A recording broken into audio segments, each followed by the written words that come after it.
Know how to use them. I think that. That don't look too bad.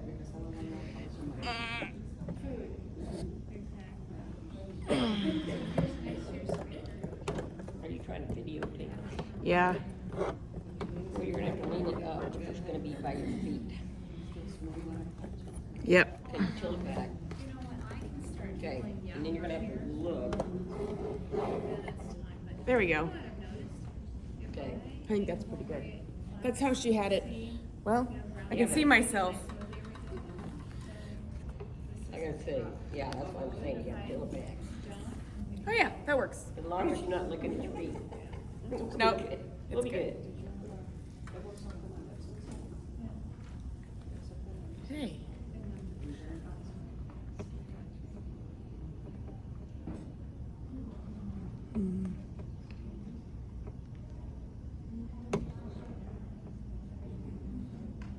Okay, I'm recording because I was asked by a couple family members to record what we talk about today.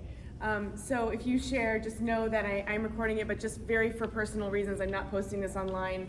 So if we do any sharing, if you have an issue with any of that, just see me after. Does anybody want to say now if there's a problem? Okay, I want to be sensitive to that, you know, but I promise I'm not posting this on Facebook or anything like that. It's just for personal memory reasons. Welcome. I'm going to use the microphone so I can be louder. And I'm going to set this down. I don't think it's in anybody's way. No.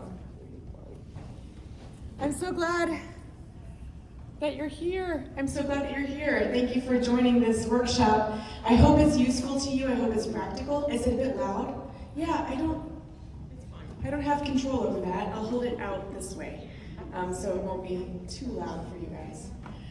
So let's begin with the word of prayer. If you'll bow your heads. Thank you, Lord, for the chance to gather. Thank you for the chance to talk about family and church family. We're so lucky to be here in this retreat. Please bless our time together. In your name I pray, amen.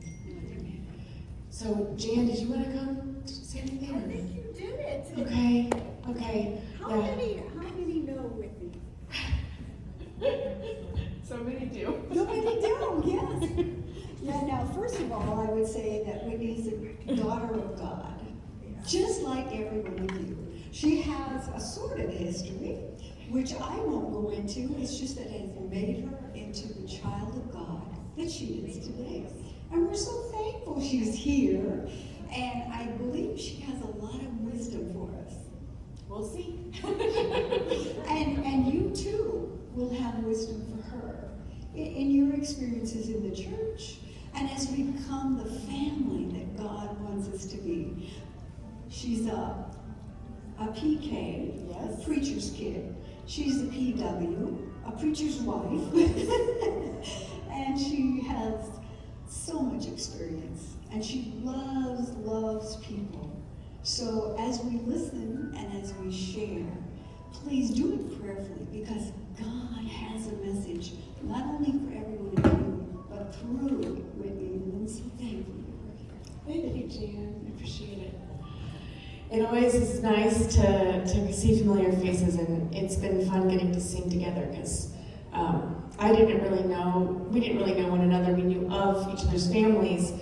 Jan's son actually attends church in Orlando, Florida, at the church my father was a minister of for many years, 39 years in one church. So we have some connection in Florida. So our church family is the topic that you came to hear about and share a little bit about, hopefully, too. As Lisa said at church, you might have remembered her mentioning something about welcoming, and that we don't get to say whether or not we're welcoming. We don't get to label ourselves, our churches, as welcoming spaces. That's not for us to say whether we've succeeded in that department or not. But what we can do is our best, right? We can figure out steps that we can take, little steps of hospitality that we can take, and that's all we're doing today. This afternoon, I'm just here to share a few things from our church family to yours that have been small steps that have been helpful, I hope, and I think so, that there's been steps we've been able to take to make our church a more welcoming place for everyone. Because it's not automatic. And I know by coming into the church myself 5 years ago in Wichita, at the Wichita South Seventh-day Adventist Church, there's a school attached to it in the back. How many of you have been to that church building in person? Okay, so some of you are familiar with the space itself. So there's already a built-in community, and that very much felt to be the case when we interviewed at Wichita South. There was a Christmas program going on, and there were children performing, and they were also saying goodbye to the children's beloved youth pastor who had a starring role in the musical that year. At Christmas, he was like a Wiseman, I think, singing, and Jeff looked at that performance as he sat, because we came in as associate and he was youth pastor, and now Jeff is the senior pastor. But he was, that's not me. I hope that the kids are going to be okay, but I can't do that. He's musical. My husband is very musical, but he's not a singer. He's not a performer in that way, you know. And so he thought, if this is what they're hoping for, I really don't want to disappoint. But here we were, you know, we were there. We were already going forward and interviewing that very evening, and it was warm and welcoming, and the main thing on people's hearts was that they wanted the church to be a place of joy, and a place of welcome, and a place where children are prioritized, where youth are prioritized. And we thought, okay, well, in our own way, we can do that. We said yes because we felt like that was a priority for the church family, and that has to be the case. It is not up to the pastor and the family, and it's not up even to the head deaconess to be the hospitality person. It's the whole church family. It's everybody. And so when we saw that that was a priority, whether or not everybody agreed on how successful it was or what needed to change, everybody has opinions, thank goodness. We're all different and everybody has different experience. But creating a sense of belonging felt familiar to me because that was our church motto growing up in Orlando, a place to belong. Florida Hospital Church, a place to belong. I remember that. It was on all the bulletins. So I knew that that was important in a church. You needed to be able to feel like it was home and that you had a part to play, that whether or not you showed up mattered. If you didn't come, it wasn't quite the same. Didn't feel the same.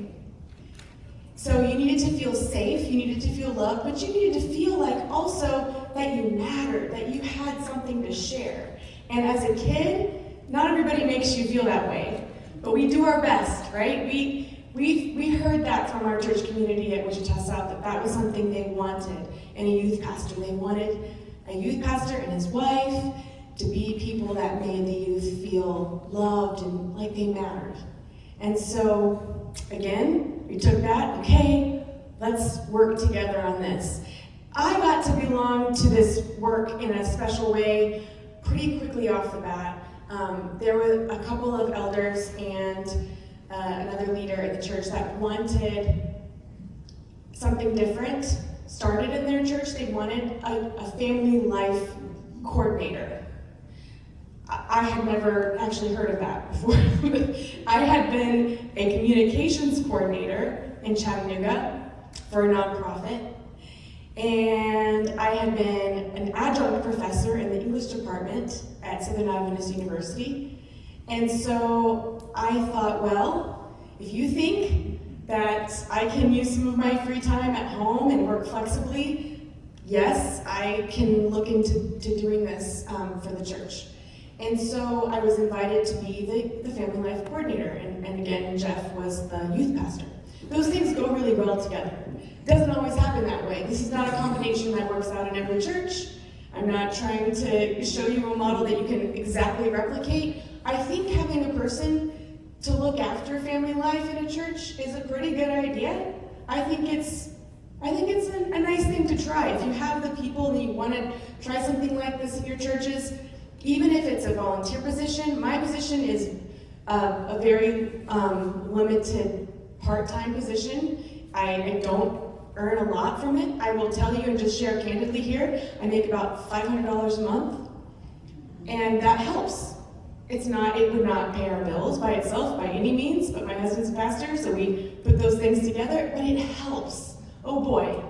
You know how it is, right? At the end of the month, you just need a little bit. The reason I share money, I know that's not something we normally talk about, but I think practical things are important, especially for women in churches, to see that some of the things that you're going to see these pictures and think, oh, well, what's our pastor's wife doing? Well, what is our head deaconess doing? Why are we not having all these events? And da-da-da-da. First of all, I don't plan on the events by any means. I help talk about what could happen. I let people know what's going on. So I communicate. I'm a communicator. And so I help spread the word about what's happening. That takes time and energy. And if I wasn't working part-time at it, I can't tell you that I would be that same level as a volunteer. And so I just want to let you know, I know it's Sabbath, we're not doing a business workshop or anything like that, but I think it's important to say out loud because we have to support the work that we put into some of these things on a regular basis. If I was just doing it quarterly, maybe. I do this every week. It takes time. It takes time away from Holden, my son. I encourage you to try something like this with Family Life, someone who sort of is that person on staff, a local hire from our church. I'm not hired by the conference, I'm hired by our local church. But there was a group that decided they wanted to put funding into Family Life ministry. They wanted to prioritize this. And so about 6 months into our term in ministry, I was asked to step into this role as a part-time job. And I can tell you it's been a huge blessing, praise God, that I got to earn a little bit of money at home in a flexible way. So sometimes that's a model you can use. If that doesn't work for your churches and you want to do something with your family life and help people feel more connected in your church, I'm hoping that you can use pieces of these tools for now maybe and do a volunteer thing and maybe share it. But let's not get into the habit of dumping everything on one person, of saying to a secretary or an administrator or a pastor even, and say, here, you make it all happen, do it magically, have it work. Because it doesn't happen automatically. Okay, so that's my preamble, because I think we just need right off the bat to be super honest and real about the work that it does take to make some of these things go. And it's fun. If you get into it and you get people involved, it's fun. I always think I'm not going to enjoy, for example, VBS. It's a lot of stress. But I will tell you, the key is fun adults. So whether or not your decorations are perfect, the little children are not going to remember that. They're going to remember if they're surrounded by crabby people or loving, happy, connected people. They feel that in their little bodies. And they want to be around, which kind?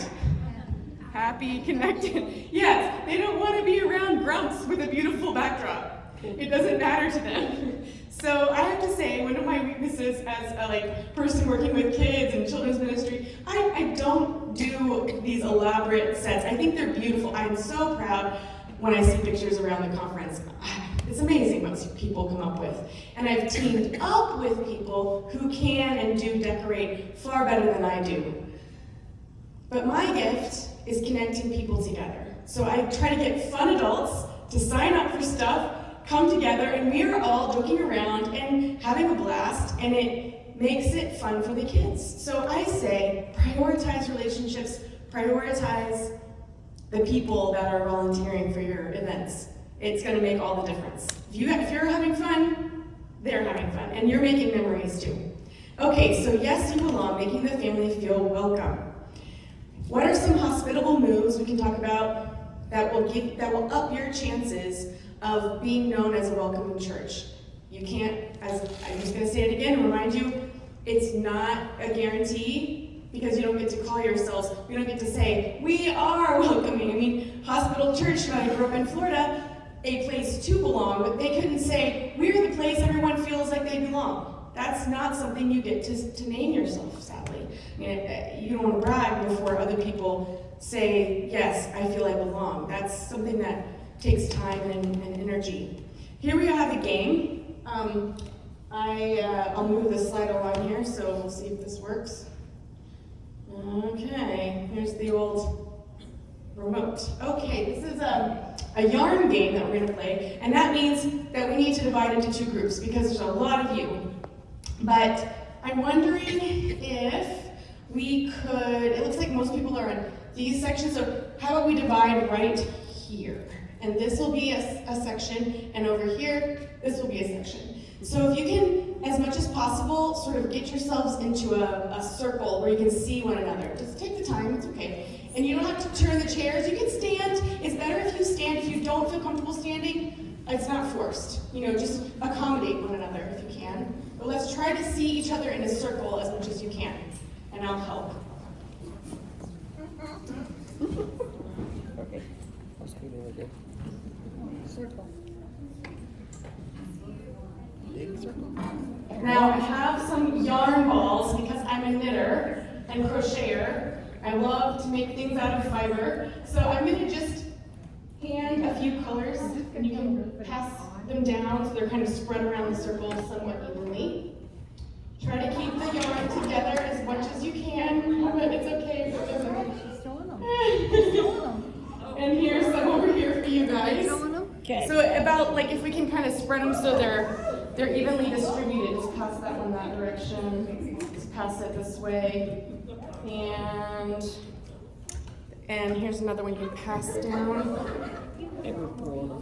Okay, here's some more overhead. So you want it to be evenly shared.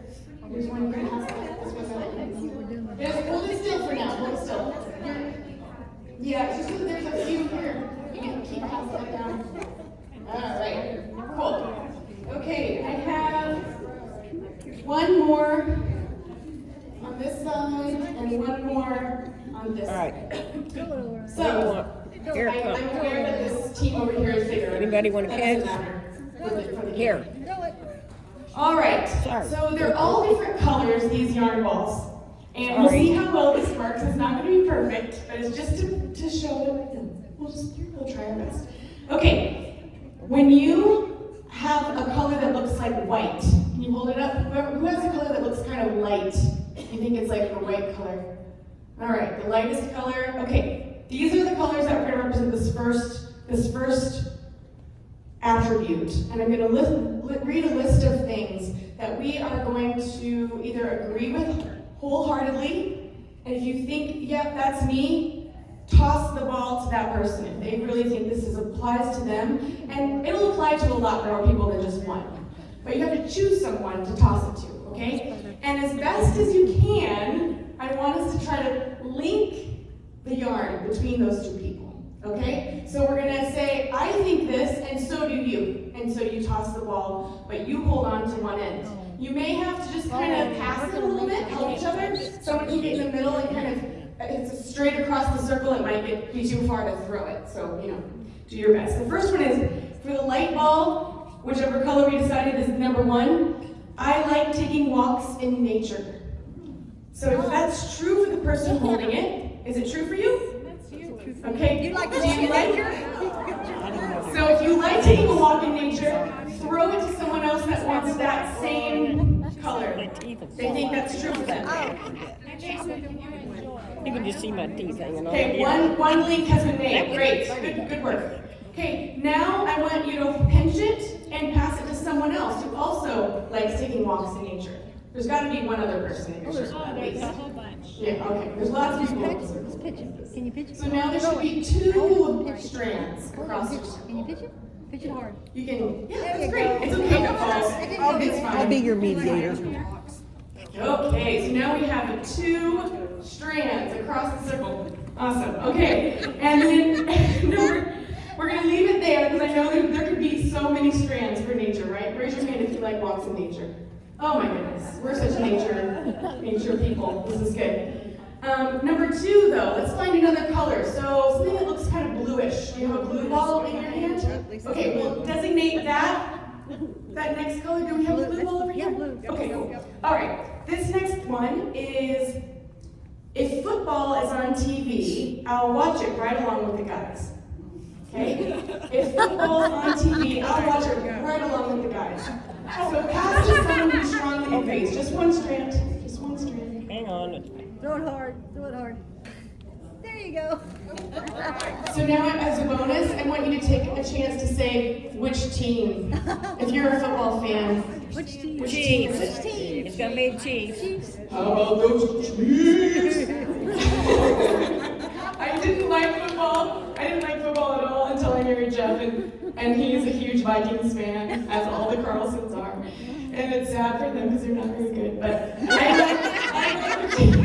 I like the Chiefs, and I got to move to Kansas right when I learned about football. So lucky me. All right. So now let's do one more with that strand in case there's somebody else who likes football. So pass it to one more person. So we have two Raise for your each hand. color. Who likes football over here? Anyone? Anyone? Nobody? Get Over Miss here. Pink. Get Miss Pink. She does. She does too. Oh, good. Okay. That's all All right. right. The next color that looks like brown, kind of. Do you have a brownish color in your group? Anybody? Oh, good. Okay, brown. Okay, the next one is I'm a sucker for home baked treats and have some great family recipes up my It's gonna sleeve. be like this. I'm a sucker for homemade treats and have some great family recipes up my sleeve.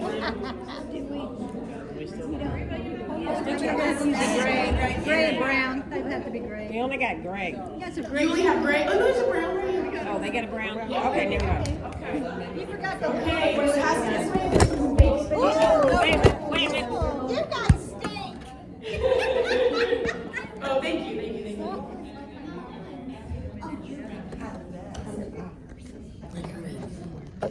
Okay, There we go. You are funny. You are so funny. Okay, there we go. okay, so next, we should have probably like 3 strands for the brown, right? I mean, we like baked goods, right? So pass it a couple of times if you can, just so that it's nice and tangled for the brown. Okay, so the next one we'll do like an orange color. Do you have an orange color? Anybody? An orangish color? Or how about red? Is red better? Okay. Yeah, red. Over here we have red, over here we have orange. All right. So the next one is any chance I get, I want to be near the water. Oceans, lakes, rivers, all soothe my soul. Oceans, lakes, and rivers, all soothe my soul. I would definitely want the ball. I love water. Run hard, honey. Good for Tangling. good for something.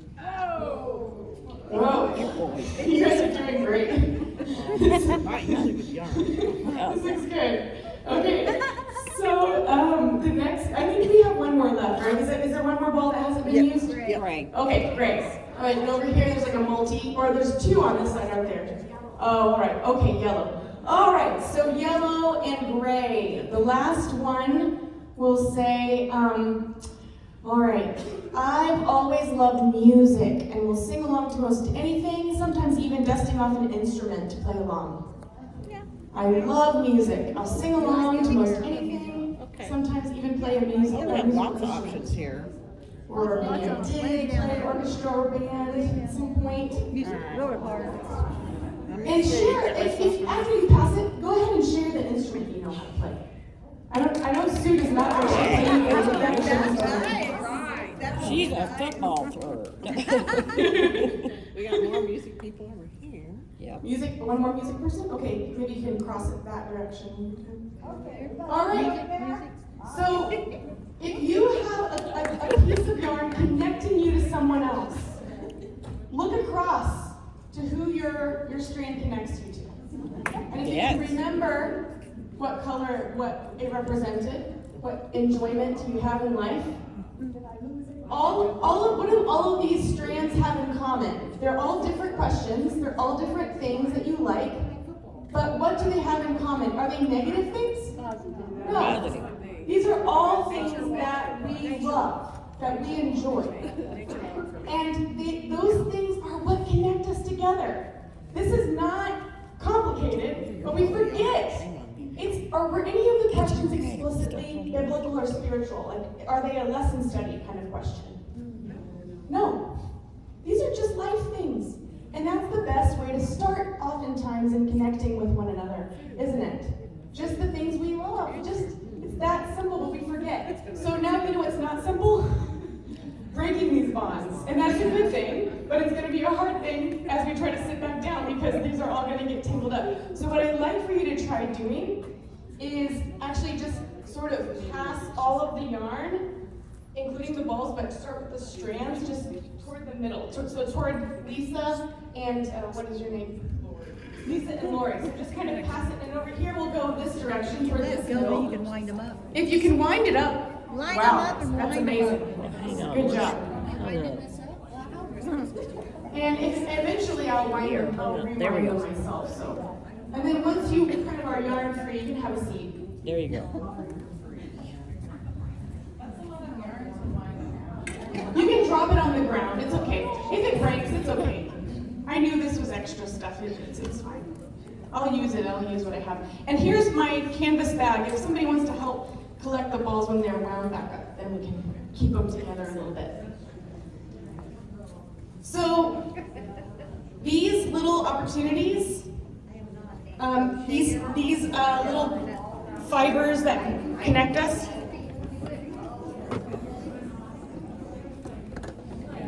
You know, I'm going to hand it to you because I'm going to move Becky.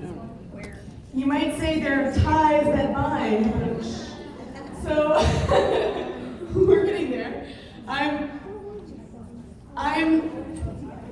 a fan of small connections to start. It's not fluff. You might think of it as filler, right? People call it small talk when you start a conversation. It's like the thing we do at our round tables during Afterglow. We usually have an icebreaker. Those things matter, but they're also little games. The more important thing that happens is a longer conversation started from something that's very simple and small. So you don't just stop with a little demonstration like in a talk like this. You have a conversation, and if we had the time just to sit and chat about what football team or what baked good you remember, all the better. But I think it's been shown, it's been proven. I can't pull up a bunch of studies right now, I don't have them at my fingertips, but I think we just know it in our bones too, that these things are what feel good to us. That's what feels like a sigh of relief when you're coming into a new space. And I know that it seems like sometimes leaders don't have those heebie-jeebies, but we do. And I came into the church as a pastor's wife up front a lot automatically, so it was hard because suddenly I was expected to know everyone and everything about what everybody liked. I do not know. I still am learning and being surprised, and I think that's so fun to find surprises, to find connection points. But you know what's hard? When nobody asks you a question. When you have to make up that distance between you and another person. When you take that step. It's hard, but it's so important. It's so worth it. It's worth the risk of that blank stare that you get sometimes. Or it's worth seeing that someone else is going to someone's house because they have a million family members in the church and they all just always go to the same person's house. And gradually you start going to that house sometimes too. But it might take time, and that's okay. But it's good to always remember how it felt to be new. And find a way to chat. Find time, ask your pastors to make time in the service to greet each other. That takes up maybe 5 minutes, but it's important. It breaks the ice. And just that act of shaking hands, making eye contact, it's valuable. It lowers your blood pressure, it lowers your heart rate. It's been shown that physical connection, we're like animals. One of the things that dogs do, I just learned from my husband, is that they yawn. So I'm gonna yawn and see if it catches. Copycat.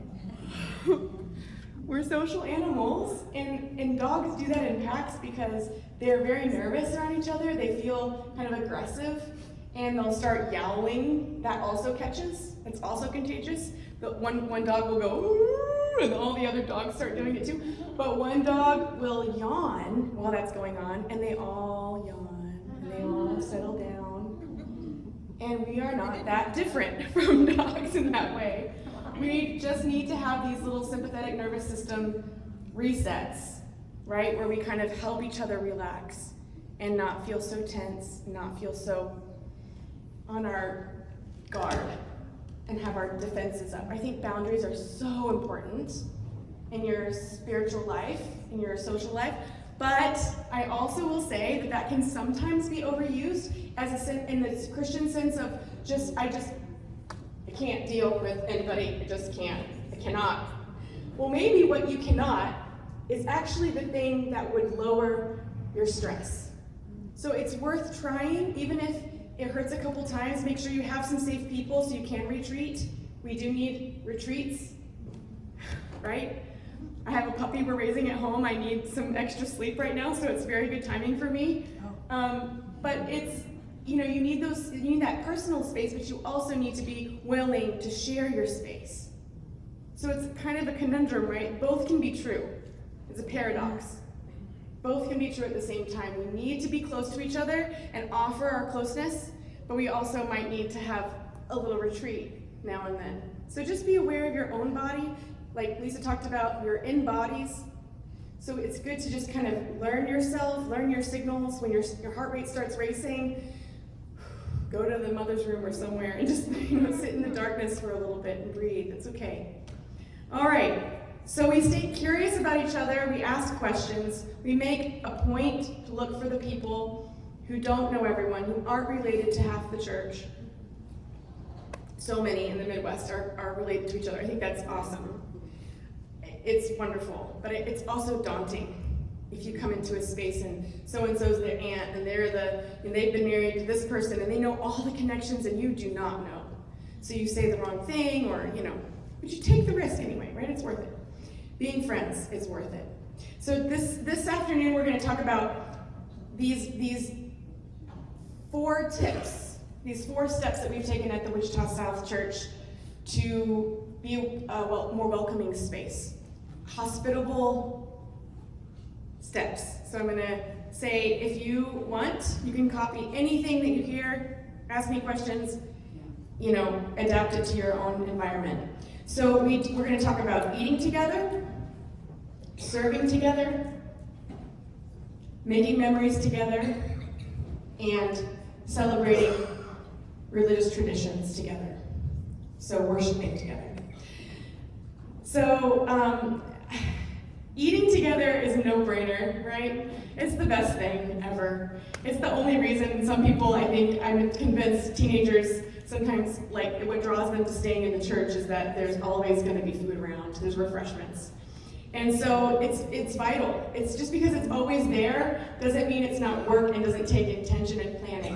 What we have at our church going on, if I had her here, I would just have Jana talk, because Jana Chaco runs our food part of Wednesday Night Fellowship, which means that we have something consistent. She's simplified it on purpose. Every Wednesday we have called Wednesday Night Fellowship. The first 3 Wednesdays are at church. The last Wednesday, you're invited to just be with your own families at home, so we have a Wednesday off every month. We also do not do Wednesday Night Fellowship in the summertime to give a break following the school year. So every week that we have Wednesday Night Fellowship, it's a different menu, and it's on purpose, consistent and repetitive so that we can relax, right? We know what to bring or not bring. We don't stress out too much. So we have haystacks the first Wednesday, second Wednesday is soups, all different kinds of soups and crock pots, and people know what they're bringing. The third Wednesday is usually either like sloppy joes or baked potatoes. People kind of bring in odds and ends. It's like a smorgasbord week. And then the last Wednesday is off. It's at home. You just kind of stay home that week. After we eat together, then we go to Pathfinders and Bible study, but we eat first. So important. We haven't gotten to do this at this church yet, but if I had my druthers, I would try out what I saw a family do out in California, in Oakland. Actually, it's the Berkeley Church. They have a very small little congregation, but what they do is so cool. Because they serve mostly college students at the Berkeley campus that are Adventists that decided to go to Berkeley, what they do on purpose is they have the morning free on Sabbath to go be in nature. And then they come together around noon. I think they start at noon. They have what they call a brunch, but it really is just potluck lunch. And then they have the church service. The church service begins after they've eaten together. And it's really weird for people. It got them really stirred up at first because it's very strange, but they started it because of their community. They wanted to make people feel welcome. They knew that the college students would come, and they knew that they would have to be seen and fed and help clean up the dishes, and they'd feel at home. That's what they do at home, hopefully. That's what they should be doing at home. So here they are in a church family, and they get to participate that way. That's pretty cool. If you have a small, tiny church and you want to try something out of the box, let me know how it goes, because I would love to see some more of that kind of thinking, where you eat, you're hospitable together. And I can tell you as a guest, because I was a visitor at that church, and don't we just love being visitors at churches? I mean, it's just hard. I had no idea how people do it that they go every week, because it's just so comforting to sit in the same place, that you are familiar. But going to a new church and visiting, it was remarkable how different it felt to come and sing together and worship together after eating together. It was super cool. So, I don't know, something to try. So we eat together, we definitely have potluck, we have our potluck committee, we have one potluck every month. We just have it on the first Sabbath of the month.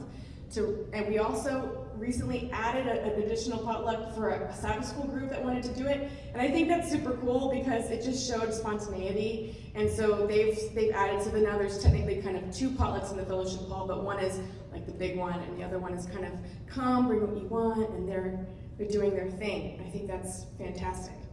So eating together, do it off. Oh, I'm changing my slide here, and I didn't change this one. Sorry, there's a picture of us eating at Wednesday Night Fellowship. And this one here is, you might recognize the camp, Broken Arrow. Happy people. And the next is serving together. I'm so lucky to have Chris with us. So Chris Sims, if you want to come on up for a second, she runs God's Awesome Outreach Ministry. And everyone that I talked to when we first came to the church is like, you've got to meet Chris. Chris Sims, she's MVP for service because it's her heart.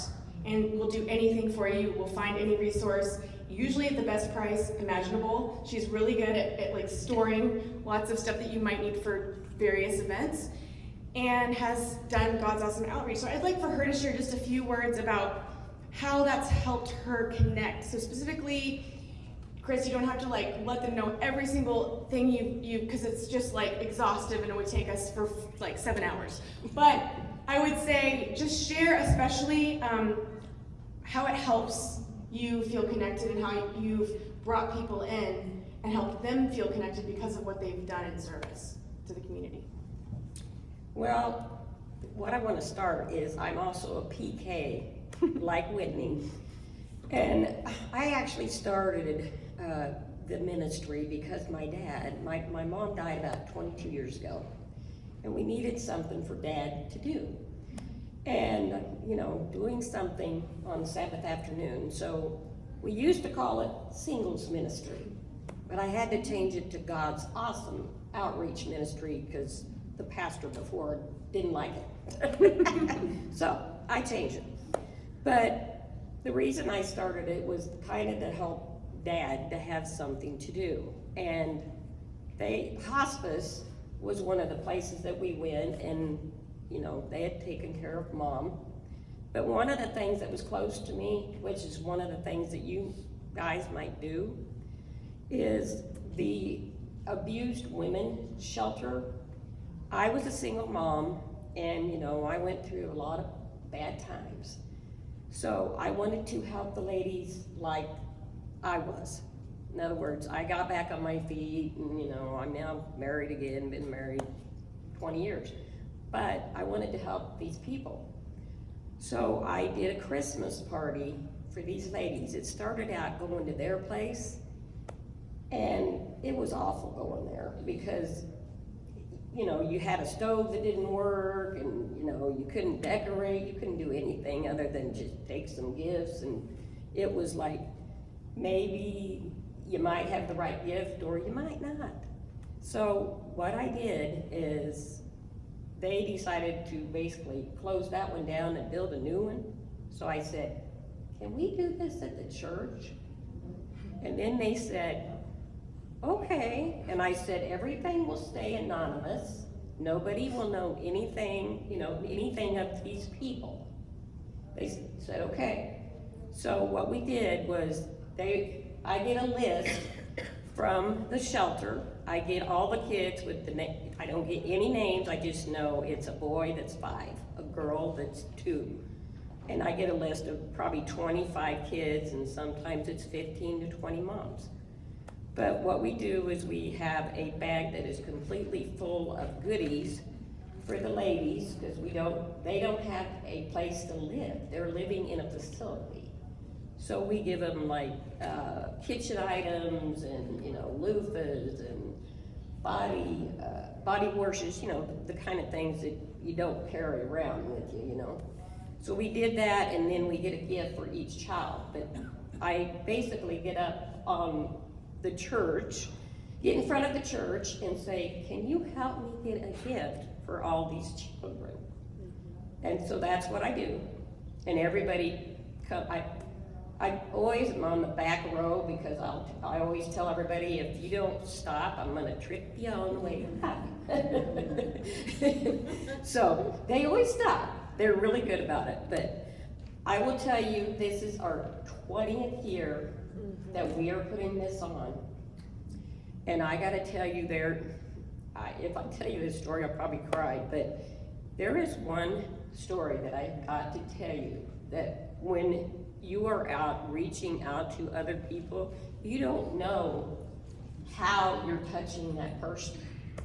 Well, there was one time this lady came, and she was there, and she, you know, we always have Santa, we feed them dinner, we also have a clothes pantry.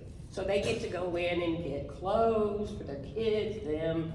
So, you know, we make them feel really welcome and loved. So this lady, she was sitting there, and this is after Santa, and, you know, the toys have been given out, and she's just crying. And I'm like, why is she crying?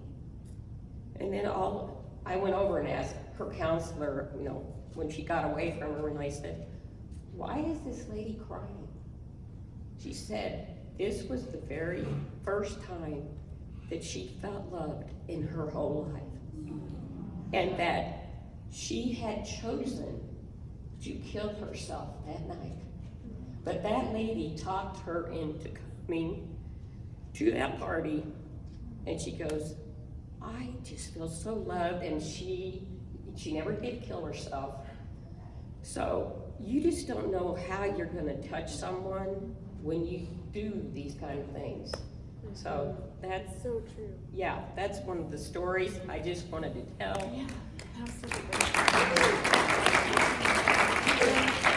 Chris, I know that you value giving other people the experience of connecting, even with people that they might not have understood before. Like a lot of times you have to explain when people come to help with the Christmas party, like, let's not take pictures, let's, you know, be really, because these are not easy stories. These are not, and it's also perspective building, right? It's bonding for friendship in the church, to do service together. It's very bonding, but it's also widening. It broadens your perspective of how blessed we have been, many of us, to have community in church. A lot of people don't have that. They're broken because they've actually literally been abused, and sometimes they've also just had no friends to love them, to show them love, to show them Jesus.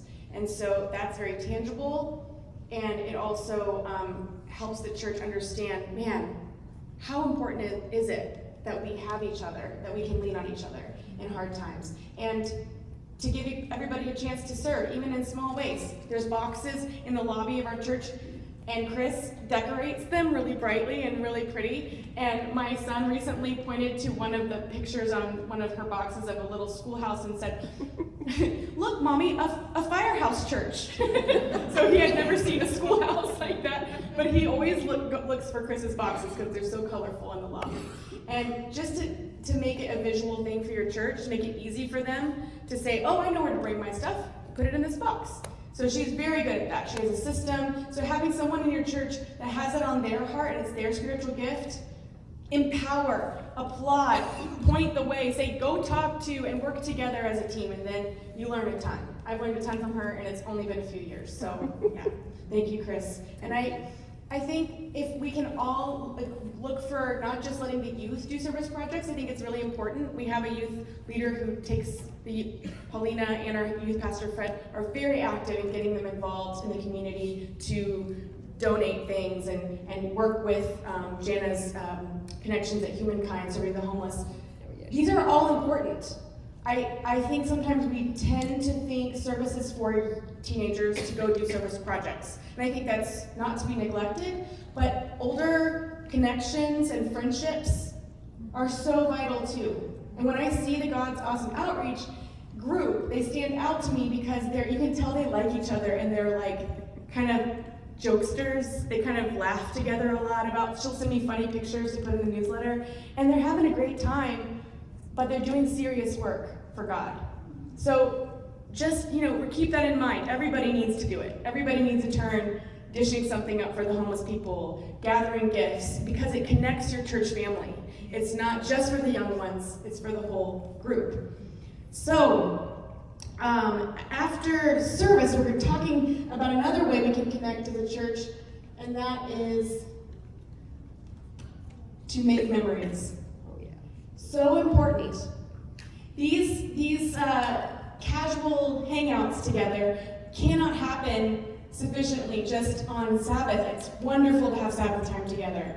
But know, for me especially, maybe it's just because of being in the pastor's family now as the mom and before as the kid, that it felt like, okay, after church you got to rush, try to see everyone, try to have all the conversations, and you're just drained. So if you think your pastoral staff are not as friendly as they should be, it's okay to talk to them about that. That's fine. They should have thick skin by now.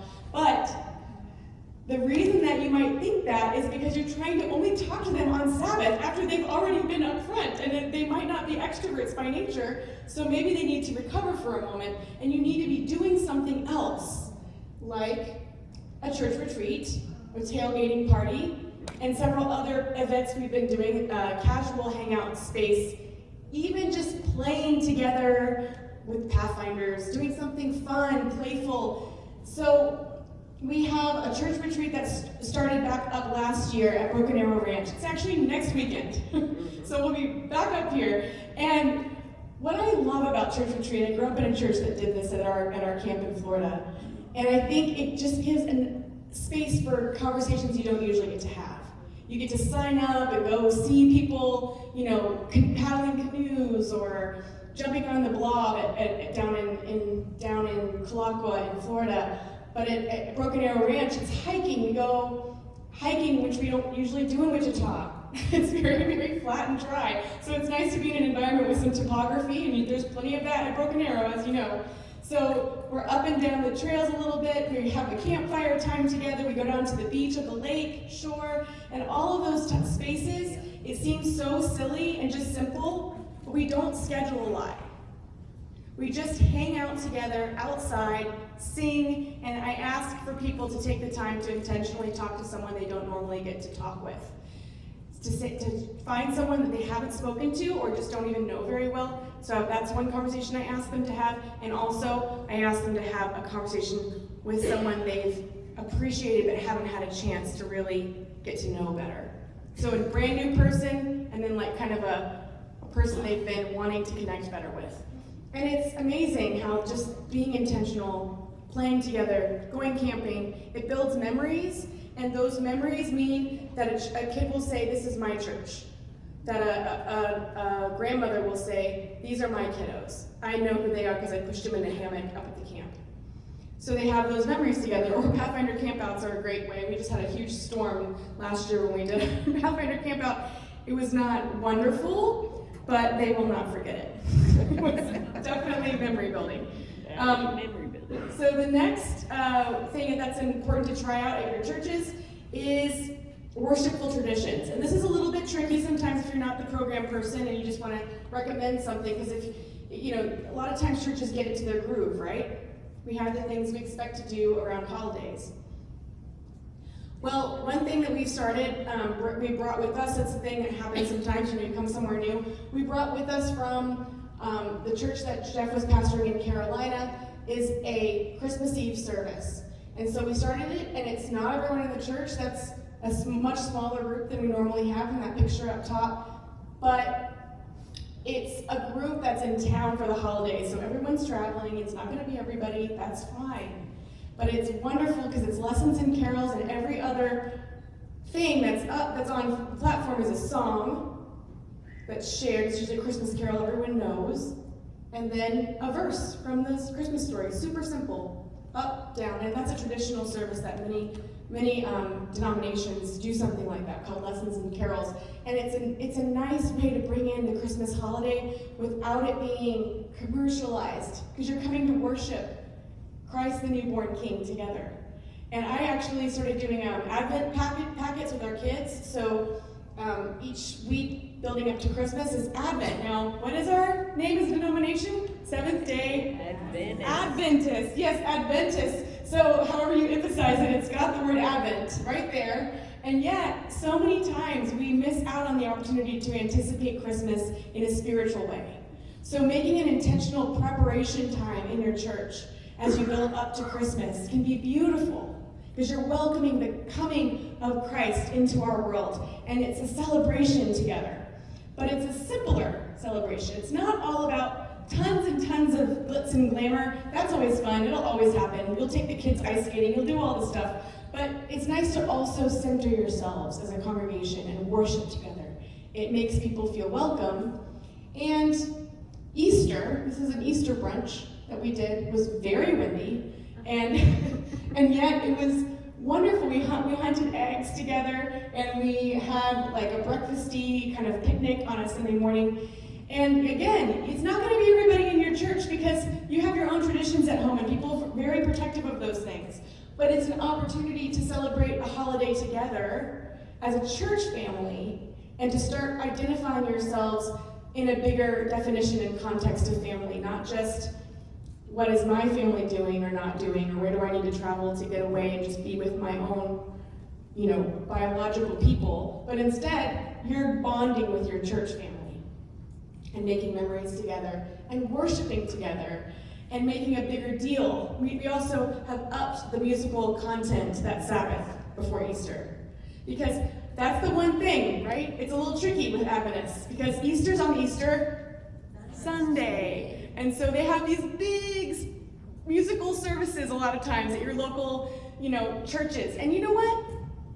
Take some friends from the Adventist church and go listen to them. I know a lot of people that do that at Christmas time. They have beautiful, choral concerts at the university in Wichita. There's Friends University, they do a big choral thing. A lot of churches will have beautiful pageants and programs celebrating and commemorating Easter.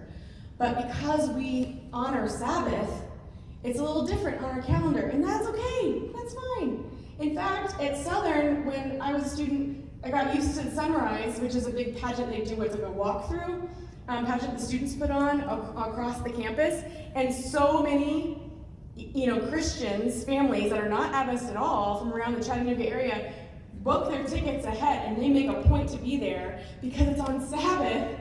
And that way they can come, because they have their other stuff that's going on Sunday, and they need to have something to come do for Easter together on Sabbath. So you know what? We can be lights in our community on different days and enjoy fellowship, for what we offer. And that's a good way for us to offer something worshipful around the holidays. So it's just something to think about. If you're not comfortable, if that rubs you the wrong way a little bit, that's fine. I'm fine. I understand those things. But I think sometimes we just stretch ourselves a little bit and we find out these are some good traditions we can start building for ourselves, and some really good memories that we're making with our church families, and we're feeling more connected. So the last thing that I'll share is when you do all these things, you need to collect them in one place so that it doesn't all get lost in the mix. We have really busy lives. Our phones are full of obligations. We have calendars. It's important to let your people know what's going on and show pictures. So taking the time to choose someone to lead family life, making sure that you value announcing your stuff. How many of you receive the Cutting Edge from the conference office every week? He does it every week. Great. See, that's a newsletter that we don't always have to read super thoroughly. I'm the daughter-in-law, and I will tell you I don't. But I scroll through it, and I at least can get the gist, right? You get the overview of you feel like a connected group of people. That blew me away. I went home and told my parents, I said, that would have never happened in the Florida Conference. Can you imagine the conference president in the Florida Conference taking the time to send a newsletter out every week? He does it himself. He does it at the kitchen table a lot of the time. Yeah. So I can tell you, he sits there and Saul is wonderful. He's our communications conference person, and he's made the formatting even simpler. So it's lovely if you have someone with that talent or skill.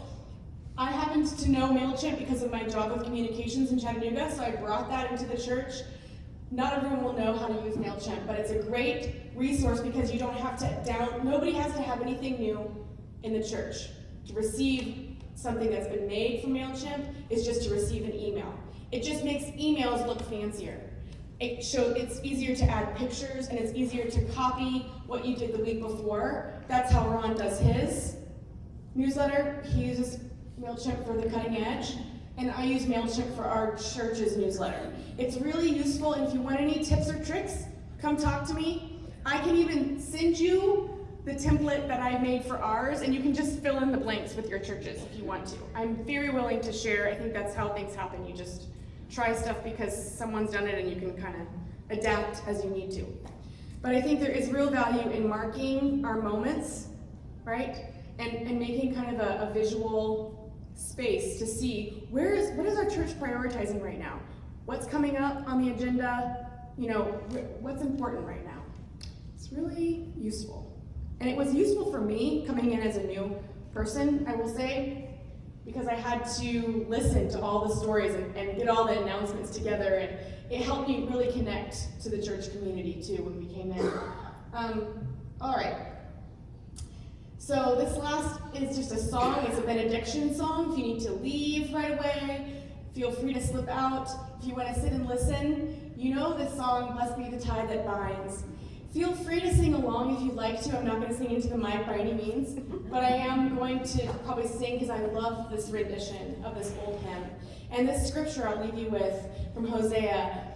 We've been going through the Old Testament in our church, and you know the story of Hosea. He was called to do a very hard thing. He was called to love someone who wasn't innately lovely at all, as a symbol of the love, of the undying love that God had for his people. And that's still true. And we make it true, because we embody it in our church families. And so, if your church is a welcoming place, you can look in the mirror and say, it's because of me. I'm the sister. I'm the mother. I'm the auntie. I'm the member of my church family that makes it a welcoming space. So look for ways to connect. Any of these tips, steal, borrow, whatever you want. Okay, Hosea 11:4 says, I led them with cords of human kindness, with ties of love. And we can listen together. I don't know how this will work exactly, so we'll see if I can get it to go, because it's connected up here, but I don't know if Saul made it so that it can kind of sound through the sound system. I just realized that. So what I might do is just play it on my computer and hold my microphone, because that will work.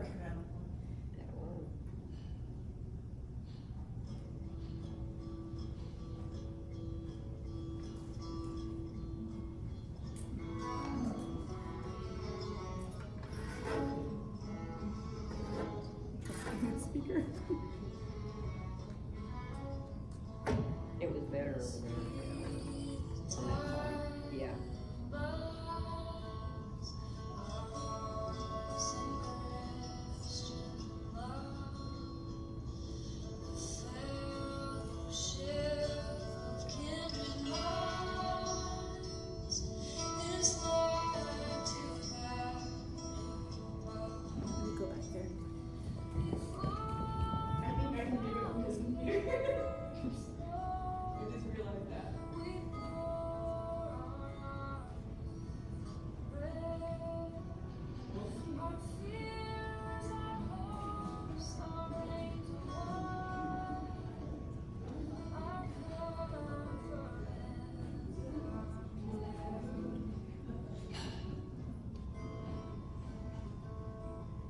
Well, you can see that my technology skills are limited, so don't let that stop you.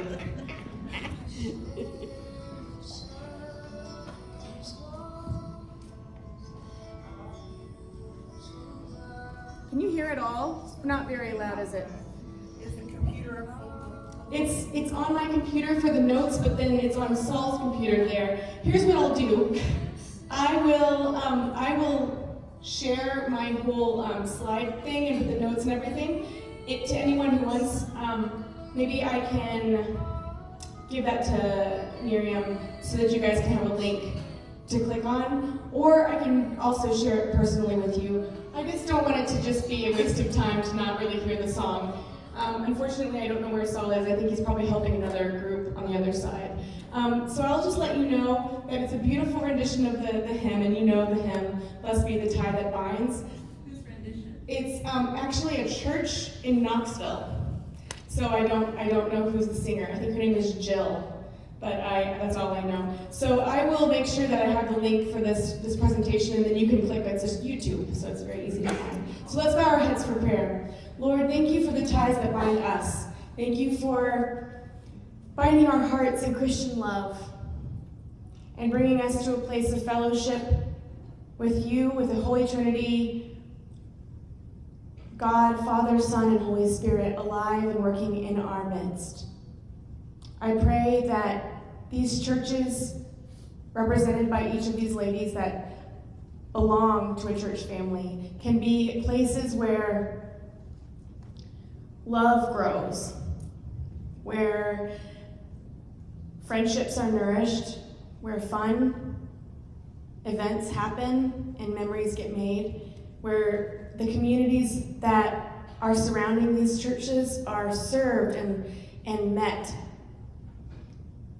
Please make us fearless and make us also aware of the simple things that we love. So help every lady here that has something they enjoy to look at how that can be something that connects and welcomes a new person to your table. Thank you so much for inviting us to be a part of your family. In your name I pray, amen. All right. Thank you for coming. Thank you.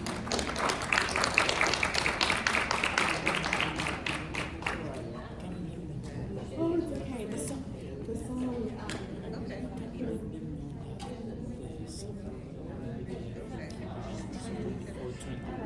4:20 for supper. 4:20. It's delayed by 20 minutes. We want to make sure. I think they're cooking more food this time. So yeah, let's hope. So they're 4:20 for supper. 4:20? Thank you. Thanks, Julie. I appreciate it. So don't stand in line at the door. Right. Do you use Canva? I do for graphics. I do, yes, but I don't for the newsletter.